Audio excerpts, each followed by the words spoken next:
السلام علیکم کلاس 10. سب بچے خیریت سے ہوں گے؟ بیٹے آج ہم نے چیپٹر نمبر 9 سٹارٹ کرنا ہے. حقوق العباد، انسانی رشتوں اور تعلقات سے متعلق حضور اکرم صلی اللہ علیہ وآلہ وسلم کی سیرت اور ارشادات. فاطمہ آپ کو اسکرین نظر آ رہی ہے کلیئرلی؟ تھوڑی سی اپنی آواز اونچی کریں اور ریڈنگ سٹارٹ کریں بیٹا. حقوق العباد، حضور اکرم صلی اللہ علیہ وآلہ وسلم کی سیرت طیبہ اور ارشادات گرامی نے انسانی زندگی، عزت و ناموس اور مال و اسباب کا تحفظ فراہم کیا ہے. آپ صلی اللہ علیہ وآلہ وسلم کے ارشاد کے مطابق انسان کو حق حاصل ہے کہ معاشرہ اس کی جان و مال کا تحفظ کرے. حضرت محمد صلی اللہ علیہ وآلہ وسلم نے اپنی سیرت کے ذریعے انسان کو برابری کا حق دیا. ملازموں اور خدمتگاروں کے ساتھ اپنے برابری کے سلوک سے عملی نمونہ پیش کیا اور ان کے اس حق کے بارے میں خاص طور پر تاکید فرمائی. ہمسائے کے حق کے بارے میں حضور اکرم صلی اللہ علیہ وآلہ وسلم نے خاص طور پر تاکید فرمائی. آپ صلی اللہ علیہ وآلہ وسلم نے فرمایا کہ مجھے جبرائیل علیہ السلام بار بار پڑوسی کے ساتھ حسن سلوک کی تاکید کرتے رہے، یہاں تک کہ مجھے خیال پیدا ہونے لگا کہ شاید اللہ تعالیٰ ہمسائے کو وراثت میں شریک کر دیں. ہمسائے کے اس حق کی روشنی میں انسان کو جہاں بہت سی ذمہ داریاں سونپی گئیں وہاں اسے بہت سے حقوق بھی حاصل ہوئے، کیونکہ ہر فرد کسی نہ کسی کا ہمسایہ ہوتا ہے. ٹھیک ہے جی آگے پڑھیے. ماں باپ کی حیثیت سے انسان کو حضرت محمد صلی اللہ علیہ وآلہ وسلم کے ارشادات کی روشنی میں بہت سے حقوق حاصل ہوئے. آپ صلی اللہ علیہ وآلہ وسلم نے بیماروں کی عیادت کی تاکید فرمائی. اس طرح بیمار کو یہ حق ملا کہ اس کی دیکھ بھال اور خدمت کی جائے. حضور اکرم صلی اللہ علیہ وآلہ وسلم نے اپنے عمل سے عورتوں کے احترام کا حق دیا. مزدور کو حق دیا کہ اس کی مزدوری فوری طور پر ادا کی جائے. آپ صلی اللہ علیہ وآلہ وسلم کی فرمودات سے یتیم کو یہ حق حاصل ہوا کہ اس سے حسن سلوک کیا جائے اور اس کی ضروریات پوری کی جائیں. حضور صلی اللہ علیہ وآلہ وسلم نے خود اپنے عمل سے جنگی قیدیوں کے ساتھ حسن سلوک کا مظاہرہ کیا. آپ صلی اللہ علیہ وآلہ وسلم نے انسان کو اس کی خلوت عزلت کا حق دیا اور اس میں مداخلت سے منع فرمایا. آپ صلی اللہ علیہ وآلہ وسلم کی سیرت کا بغور مطالبہ کیا جائے تو ان انسانی حقوق کی ایک طویل فہرست سے مرتب ہو سکتی ہے جن کا آپ صلی اللہ علیہ وآلہ وسلم نے اپنے عمل سے اظہار فرمایا. بہت سے انسانی حقوق کا ذکر حضور صلی اللہ. جزاک اللہ بیٹے یہاں تک آپ نے کیا. پہلے ہم اس کو سمجھ لیتے ہیں کیا ہم ٹاپک پڑھ رہے ہیں اور کیا اس میں وضاحت درکار ہے. آپ صلی اللہ علیہ وآلہ وسلم نے حقوق العباد سے مراد ہوتا ہے بندوں کے حقوق. عباد عبد کی جمع ہے اور عبد بندے کو کہتے ہیں. بندوں کے حقوق سے متعلق جو حقوق اللہ تعالیٰ نے اپنے نبی حضرت محمد صلی اللہ علیہ وآلہ وسلم کے ذریعے بیان فرمائے ہیں ان حقوق کا ذکر فرمایا ہے یہاں پر. اور وہ حقوق جو ہیں ہم میں سے ہمارے اوپر کوئی اگر کسی کا حق ہے ہم نے کسی کا وہ حق ادا کرنا ہے. کچھ حقوق ہمارے ہوں گے تو کچھ فرائض بھی ہمارے ہوں گے. ہر انسان کے لیے کوئی نہ کوئی حق اور کوئی نہ کوئی فرض ہوتا ہے اس کی ذات کے ساتھ. اگر وہ اولاد ہے تب اس کے کچھ حقوق ہیں اور فرائض ہیں. اسی طرح اگر والدین ہیں تو ان کے کچھ حقوق ہیں اور کچھ فرائض ہیں. حتیٰ کہ ہر انسان کا حق اور فرض واضح طور پر اللہ تعالیٰ نے اپنے نبی صلی اللہ علیہ وآلہ وسلم کے ذریعے بیان فرما دیا. اور وہ جو حقوق بیان کیے ہیں اللہ تعالیٰ نے تو ان کی ادائیگی بھی لازم ہے. بالکل اسی طرح جیسے ہم اپنی عبادات ادا کرتے ہیں نا، جیسے نماز چھوڑنے کا گناہ ہے، روزہ چھوڑنے کا گناہ ہے بغیر وجہ کے، بغیر عذر کے، اور باقی عبادات ہیں جن کا اگر اجر و ثواب ہے تو ان کے چھوڑنے کا اگر گناہ ہے. تو اس طرح یہ حقوق ہیں یہ خالصتاً بندوں کے حقوق ہیں. اگر ان حقوق میں ہم کوتاہی کریں گے تو پھر ان کا گناہ بھی ہے اور ان کا حق جب تک نہیں معاف ہوگا جب تک کہ اللہ خود نہ معاف کر دے اس بندے کا حق. اب یہاں پر میں درجہ بدرجہ جو آپ کی ٹیکسٹ بک کے اندر جو موجود ہے وہ میں آپ کو ترتیب وار بتاتی جاتی ہوں. حضرت محمد صلی اللہ علیہ وآلہ وسلم نے اپنی سیرت کے ذریعے انسان کو برابری کا حق دیا. برابری کا حق کا مطلب یہ ہے کہ ہر انسان برابر ہے. قرآن پاک میں ارشاد ہوتا ہے ان اکرمکم عند اللہ اتقاکم، بے شک تم میں سب سے زیادہ عزت والا وہ ہے جو سب سے زیادہ متقی اور پرہیزگار ہے. تو برابری کا حق دیا. امیر ہے، غریب ہے، کالا ہے، گورا ہے، رنگ، نسل کی تفریق کے بغیر انسان کو پہلے انسان ہونے کا حق دیا اور ہر انسان کو برابر کا حق دیا اللہ تعالیٰ نے. اور آپ صلی اللہ علیہ وآلہ وسلم نے اپنی سیرت کے ذریعے یہ بات ثابت بھی کی ہے. پھر کیسے ثابت کی ہے؟ ملازموں اور خدمتگاروں کے ساتھ اپنے برابری کے سلوک سے عملی نمونہ پیش کیا اور ان کے اس حق کے بارے میں خاص طور پر تاکید فرمائی ہے. ٹھیک ہے، آپ صلی اللہ علیہ وآلہ وسلم کا اپنے ملازموں اور خدمتگاروں کے ساتھ ایسا سلوک ہوتا تھا جیسے وہ مطلب ان میں اور آپ میں کوئی تفریق نہیں، آپ اس طرح کا سلوک کرتے تھے. پھر یہاں پر دوسرا حق آ رہا ہے ہمسائے کا حق. ہمسائے کے حقوق کے بارے میں حضور اکرم صلی اللہ علیہ وآلہ وسلم نے خاص طور پر تاکید فرمائی. آپ صلی اللہ علیہ وآلہ وسلم نے فرمایا کہ مجھے جبرائیل علیہ السلام بار بار پڑوسی کے ساتھ حسن سلوک کی تاکید کرتے رہے، یہاں تک کہ مجھے خیال پیدا ہونے لگا کہ شاید اللہ تعالیٰ ہمسائے کو وراثت میں شریک کر دیں. یعنی اتنا زیادہ حق دیا ہے اللہ کے رسول صلی اللہ علیہ وسلم نے، اس کی تاکید اتنی زیادہ بیان کی ہے کہ وہ کہتے ہیں کہ حضرت جبرائیل علیہ السلام بار بار آ کر مجھے ہمسائے کے حق کے بارے میں تاکید کرتے تھے کہ مجھے گمان ہونے لگا کہ کہیں وراثت میں بھی ہمسایہ شریک نہ ہو جائے. لیکن حقیقتاً ہمسائے کا بہت زیادہ حق ہے. اور ہمسائے کی اس حق کی روشنی میں انسان کو جہاں بہت سی ذمہ داریاں سونپی گئی ہیں وہاں اسے بہت سے حقوق بھی حاصل ہوئے، کیونکہ ہر فرد کسی نہ کسی کا ہمسایہ ہوتا ہے. اچھا ایک بات میں یہاں پر اور واضح کر دوں، یہ ہمسائیگی جو ہے یہ صرف گھر کی ہمسائیگی نہیں ہوتی. اگر آپ کہیں سفر کر رہے ہیں کسی سواری میں، مثال کے طور پر کسی پلین میں، کسی ٹرین میں، کسی بس میں، تو آپ کے برابر بیٹھا ہونے والا بھی جب تک کہ آپ اس سفر میں اس کے ساتھ شریک ہیں آپ اس کے ہمسائے بن جاتے ہیں ایک طرح سے. تو وہاں پر بھی وہ حق جو ہے وہ لاگو ہوتا ہے جیسے ایک ہمسائے کا حق ہے، اس کا دھیان رکھنا، اپنی ذات سے اس کو تکلیف نہ پہنچانا. ماں باپ کی حیثیت سے انسان کو حضرت محمد صلی اللہ علیہ وآلہ وسلم کی ارشادات کی روشنی میں بہت سے حقوق حاصل ہوئے. آپ صلی اللہ علیہ وآلہ وسلم نے بیماروں کی عیادت کی بھی تاکید فرمائی. ماں باپ کے حقوق کیا ہیں؟ ماں باپ کے بہت زیادہ حقوق ہیں. اللہ تعالیٰ نے والدین کا اتنا زیادہ حق رکھا ہے کہ قرآن پاک میں ارشاد ہوتا ہے کہ ان کو اف بھی مت کہو. یعنی اف بھی مت کہو کہ اف آپ کیا کر رہے ہیں. جیسے ہم اولاد ہونے کی حیثیت سے اپنے ماں باپ کے سامنے ایسے بول جاتے ہیں، اس طرح کے بولنے کو بھی اللہ تعالیٰ نے ناپسند فرمایا اور فرمایا اپنے بازو نرمی کے ساتھ ان کے سامنے جھکائے رکھو اور اپنے رب سے دعا کرو ان کے لیے، رب ارحمہما کما ربیانی صغیرہ، جو ہماری روزمرہ کی دعاؤں میں بھی شامل ہے کہ اے ہمارے پروردگار ان دونوں پر رحم فرما جیسا کہ انہوں نے بچپن میں ہمیں شفقت سے پرورش کیا. پھر آپ صلی اللہ علیہ وآلہ وسلم نے بیماروں کی عیادت کی تاکید فرمائی.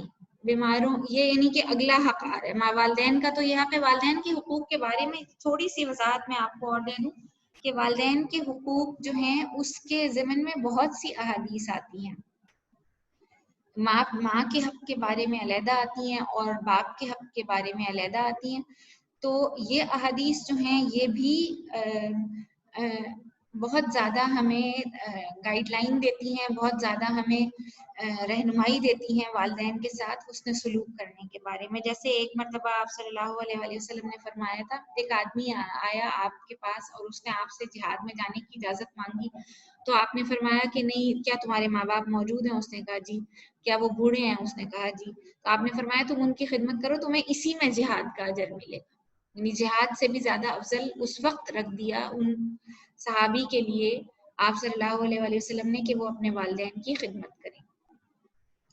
والدین کی خدمت کے بارے میں ایک بڑی سخت حدیث ہے، میں تھوڑا سا یہاں پر اس کا ذکر کروں گی ماں کے حوالے سے. خاص طور پر ایک صحابی تھے اور وہ بہت عبادت گزار صحابی تھے، وہ مجاہد بھی تھے، روزے دار بھی تھے صحابی، اور بڑے عبادت کرنے والے تھے. لیکن ان کی والدہ نا ان سے ناراض تھی. تو جب ان صحابی کی موت کا وقت قریب آیا اور ان کا نزع کا عالم تھا، ان کی جان نہیں نکلتی تھی، تو کافی دم وغیرہ کیا ان کے اوپر، لیکن ان کی نا روح نہیں نکلتی تھی جسم سے. وہ بہت تکلیف میں تھے، مرض الموت میں تھے اور تکلیف میں تھے. تو پھر کیا ہوا کہ اللہ تعالیٰ نے، اللہ کے رسول صلی اللہ علیہ وآلہ وسلم کے پاس جب یہ بات پہنچی تو آپ نے ان سے لوگوں سے پوچھا، ان کی خاص طور پر ان کی زوجہ سے یا ان کی بیوی سے کہ کیا ان کے والدہ زندہ ہیں؟ والدین زندہ ہیں؟ انہوں نے کہا ان کی والدہ حیات ہیں. تو انہوں نے کہا کہ ان کے تعلقات ان سے کیسے رہے ہیں. تو ان کی بیوی نے کہا کہ یہ جو ہیں ان کی والدہ ان سے ناراض ہیں. آپ نے پھر ان کی والدہ کو طلب فرمایا اور ان سے کہا کہ آپ ان کو معاف کر دیں ورنہ ان کی جان نہیں نکلے گی. تو انہوں نے کہا نہیں، میں نہیں معاف کروں گی کیونکہ اس نے میرا بہت دل دکھایا ہے. جب بات کرتے تھے میرا دل دکھتا تھا. تو اس پر آپ صلی اللہ علیہ وآلہ وسلم نے فرمایا کہ پھر ہمیں مجبوراً لکڑیاں جمع کر کے آگ جلانی پڑے گی اور ان کو پھر جلانا ہی پڑے گا، تبھی ان کو موت نصیب ہوگی ورنہ نہیں. اس پر والدہ کا دل تڑپ گیا اور انہوں نے کہا اچھا میں اللہ کی رضا کے لیے ان کو معاف کرتی ہوں. جب جیسے ہی انہوں نے یہ الفاظ ادا کیے ہیں ویسے ہی ان کی روح جو تھی وہ جسم سے پرواز کر گئی. تو آپ صلی اللہ علیہ وآلہ وسلم کہ اس دور کے اس واقعے سے یہ بات پتہ چلتی ہے کہ جب تک بندہ بندے کا حق معاف نہ کرے اللہ تعالیٰ اس کا حق معاف نہیں کرتا، اور خاص طور پر والدین کا. ویسے تو ہر ایک بندے کا دوسرے بندے پر حق ہے کسی نہ کسی حوالے سے، لیکن اگر کسی کی حق تلفی ہوئی ہے تو وہ حق معاف نہیں ہوگا جب تک کہ اللہ معاف نہ کرتے. ٹھیک ہے، پھر آگے چلتے ہیں. آپ صلی اللہ علیہ وآلہ وسلم نے بیماروں کی عیادت کی تاکید فرمائی. اس طرح بیمار کو یہ حق ملا کہ اس کی دیکھ بھال کی جائے اور خدمت کی جائے، یعنی بیمار کی تیمارداری کا حکم دیا اللہ تعالیٰ نے، اور ان کے ساتھ بہت رحم اور شفقت کا سلوک کرنے کے بارے میں فرمایا کہ ان کے ساتھ بہت رحمت اور شفقت سے پیش آیا جائے.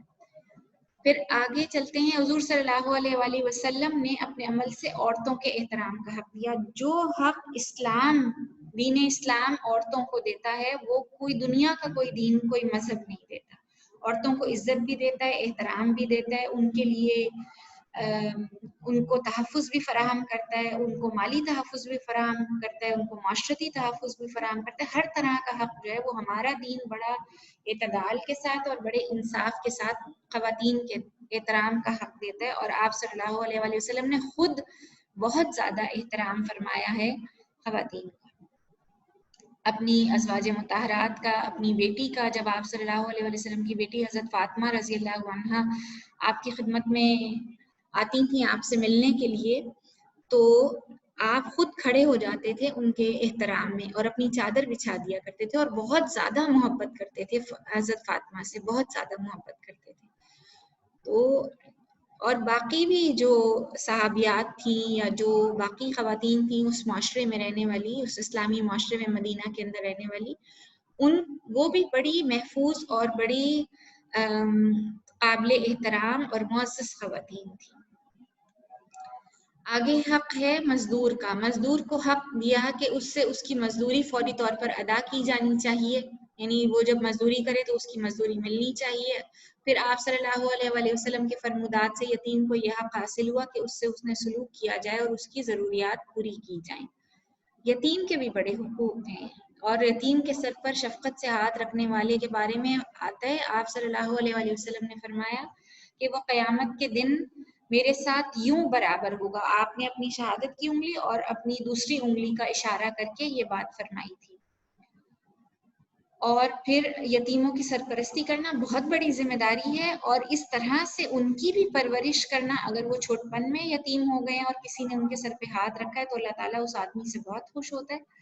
اور ان کی اس طرح سے پرورش کرنا، ان کی تربیت کرنا کہ وہ معاشرے کے ایک بہترین انسان بن جائیں، تو اللہ کے ہاں اس بندے کا بہت زیادہ اجر ہے. وہ کہ ہم اس چیز سے گھبراتے ہیں اور یہ ذمہ داری ہمارے معاشرے میں عام طور پر لوگ نہیں لیتے، بلکہ یتیموں کی حق تلفی ہی کی جاتی ہے. لیکن ہمارا دین جو ہے وہ ہر ایک کو تحفظ دیتا ہے، عزت دیتا ہے، احترام دیتا ہے، حقوق دیتا ہے، اور ان حقوق کی ادائیگی پر زور بھی دیتا ہے. حضور صلی اللہ علیہ وآلہ وسلم نے خود اپنے عمل سے جنگی قیدیوں کے ساتھ اس نے سلوک کا مظاہرہ فرمایا. آپ صلی اللہ علیہ وآلہ وسلم نے انسان کو اس کی خلوت، عزلت، پرائیویسی کا حق دیا اور اس میں مداخلت سے منع فرمایا. آپ صلی اللہ علیہ وآلہ وسلم کی سیرت کا بغور مطالعہ کیا جائے تو ان انسانی حقوق کی ایک طویل فہرست مرتب ہو سکتی ہے جن کا آپ صلی اللہ علیہ وآلہ وسلم نے اپنے عمل سے اظہار فرمایا.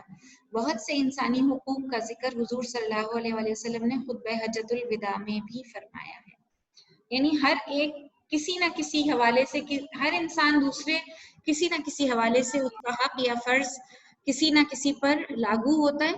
تو ان حقوق کو ادا کرنا اور ان فرائض کو ادا کرنا یہ ہر ایک کے لیے لازمی ہے اور ہمارا دین اس کے اوپر بہت زیادہ زور دیتا ہے.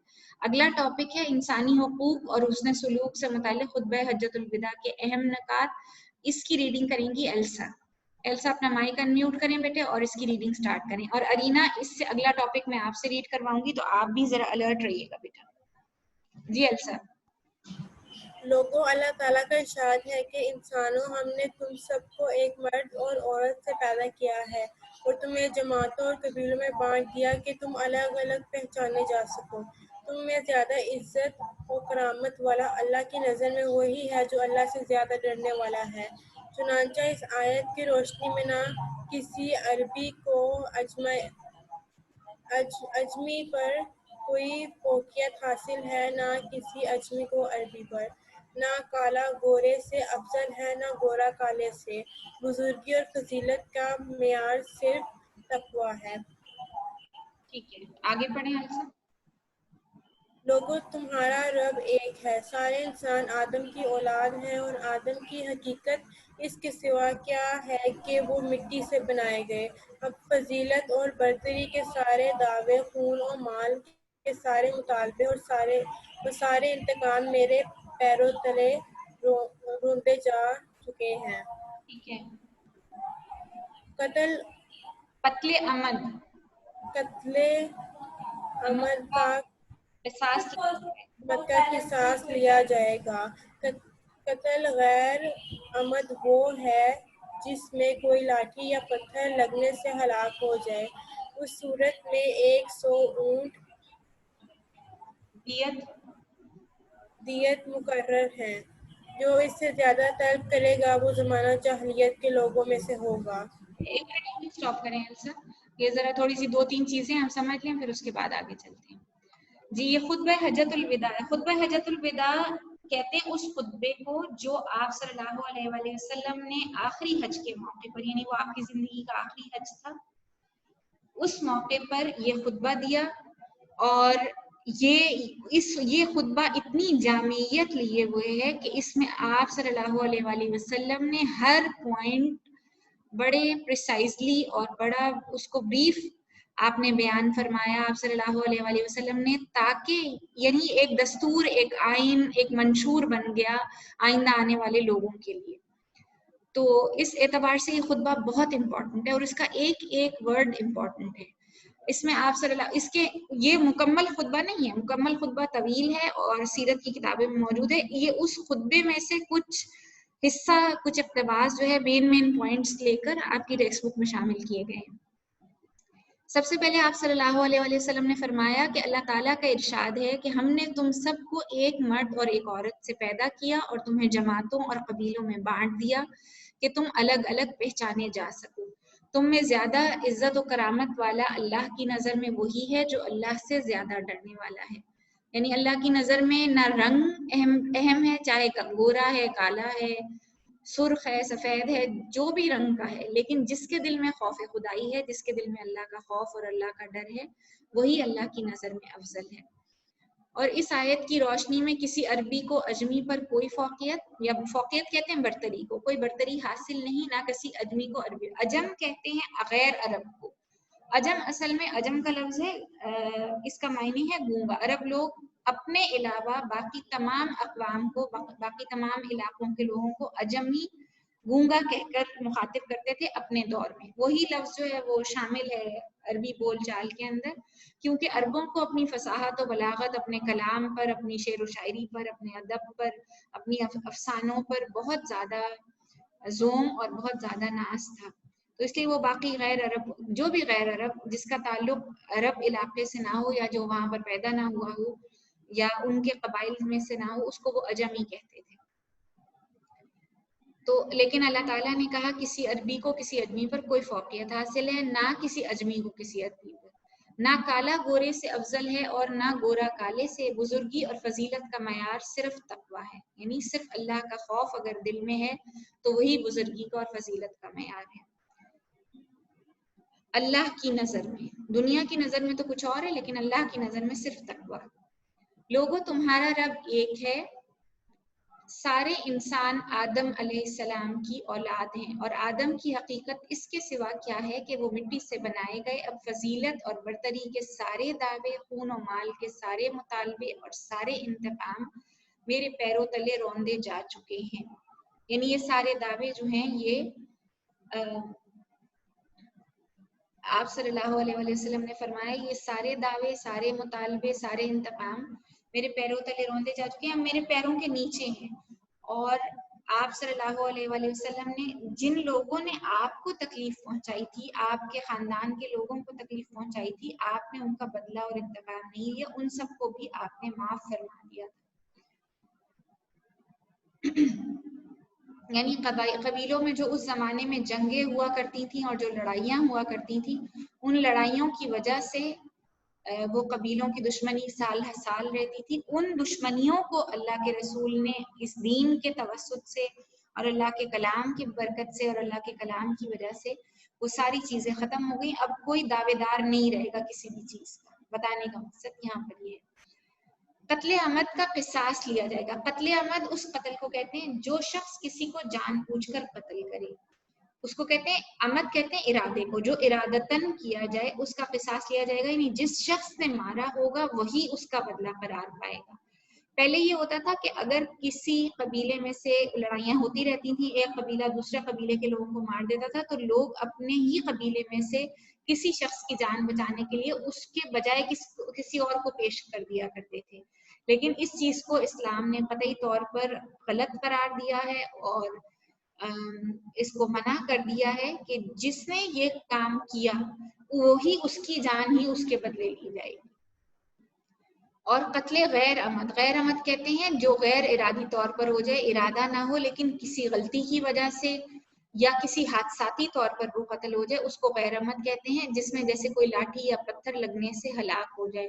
ایک شخص کا ارادہ نہیں تھا کسی کو مارنے کا، لیکن اس کی لاٹھی لگنے سے یا اس کے پتھر پھینکنے سے وہ ایسی جگہ پتھر ہٹ کیا یا لگا جا کے کہ وہ شخص ہلاک ہو گیا یا فوت ہو گیا، تو اس صورت میں اس کو 100 اونٹ دیت کے طور پر دینے ہوں گے۔ دیت کہتے ہیں یعنی اس کی جان بخشی ہو سکتی ہے اس صورت میں جبکہ وہ 100 اونٹ بدلے کے طور پر ادا کر دے، یعنی 100 اونٹ یا 100 اونٹ کے برابر قیمت ادا کر دے تو اس کی جان بخشی ہوگی۔ اور جو اس سے زیادہ طلب کرے گا وہ زمانے جاہلیت کے لوگوں میں سے ہوگا۔ یہ شریعت نے مقرر کی ہے دیت، یہ دیت کی رقم شریعت نے مقرر کی ہے۔ خدا نہ خواستہ اللہ نہ کرے اگر کسی شخص کا کسی کی گاڑی سے یا کسی مطلب ایکسیڈنٹ ہو جائے اور اس میں کسی کی جان چلی جائے، اول تو احتیاط لازم ہے ہر اعتبار سے، اور احتیاط کا ہی حکم دیتا ہے اللہ تعالیٰ بھی ہمیں، اور بحیثیت انسان بہت زیادہ ہماری یہ تعلیم کرتا ہے ہمارے لیے کہ احتیاط کو حد درجے ملحوظ خاطر رکھا جائے۔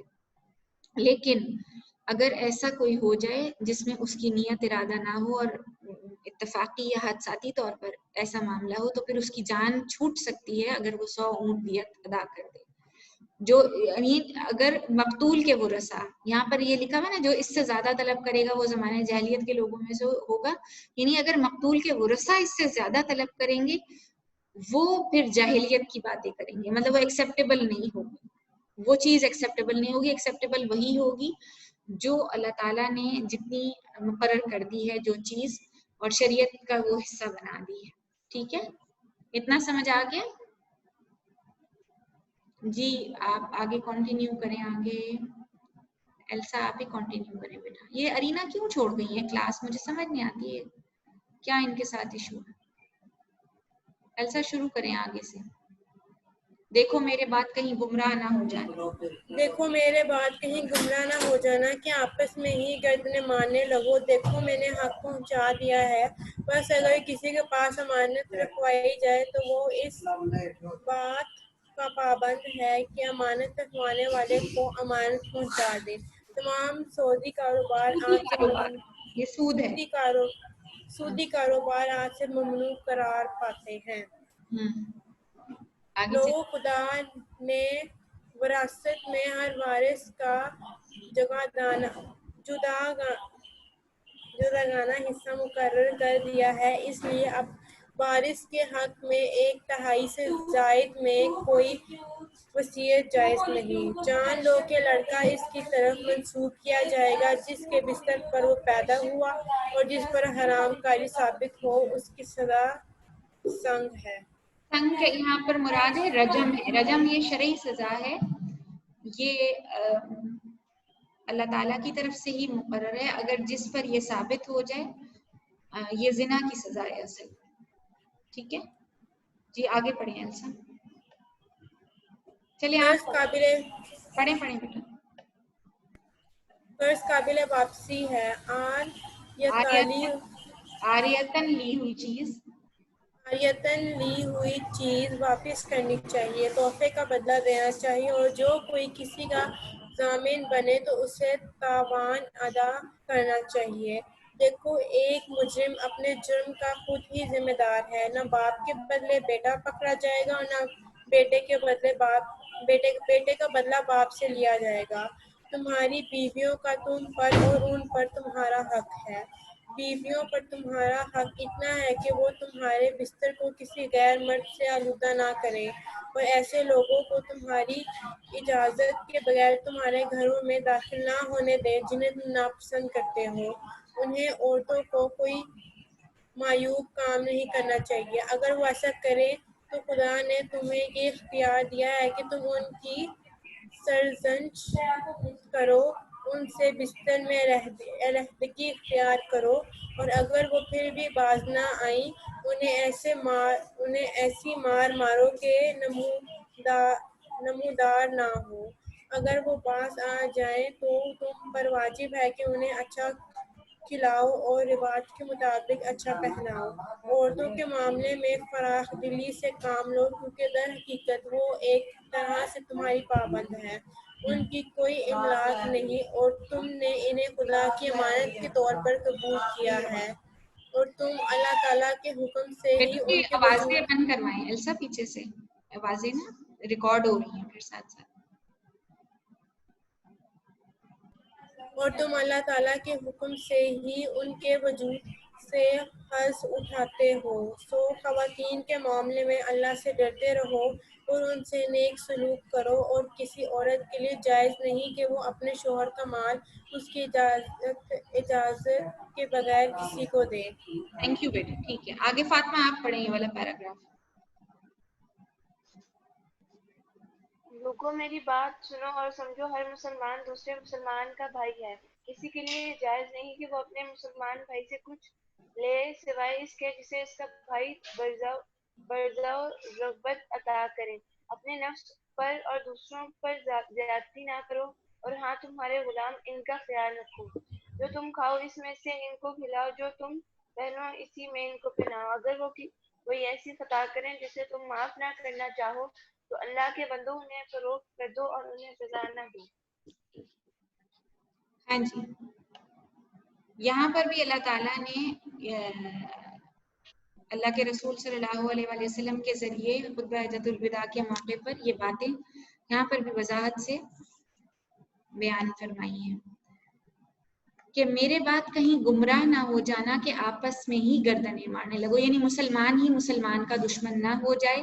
دیکھو میں نے حق پہنچا دیا، حق سے مراد قرآن مجید ہے جو آپ صلی اللہ علیہ وآلہ وسلم نے جس کو پہنچانے کی ذمہ داری اللہ تعالیٰ نے آپ صلی اللہ علیہ وآلہ وسلم پر ڈالی تھی، وہ ذمہ داری، اس ذمہ داری کے بارے میں اللہ تعالیٰ کی جو ذمہ داری اللہ تعالیٰ کی طرف سے آپ صلی اللہ علیہ وسلم پر ڈالی گئی تھی وہ آپ نے پہنچا دی، اور اس کی گواہی آپ نے اس موقع پر خطبہ حجۃ الوداع کے موقع پر اس کی گواہی جو ہے وہ لوگوں سے لی تھی۔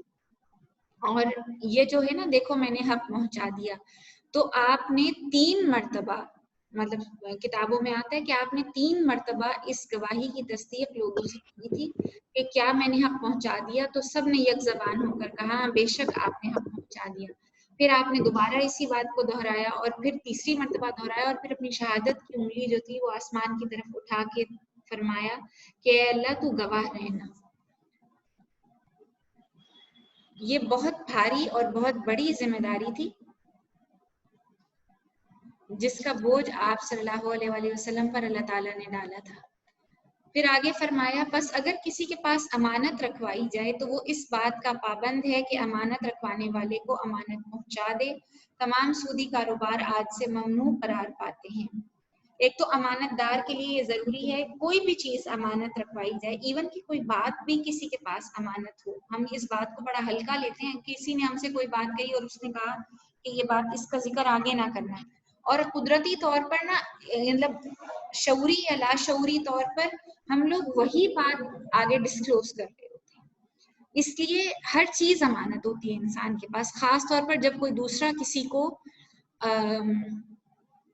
اس امانت کا ذمہ دار ٹھہرائے کہ تمہارے پاس میری یہ بات، میری یہ چیز امانت ہے، تو وہ امانت دار کو اپنی امانت کی حفاظت کرنی چاہیے۔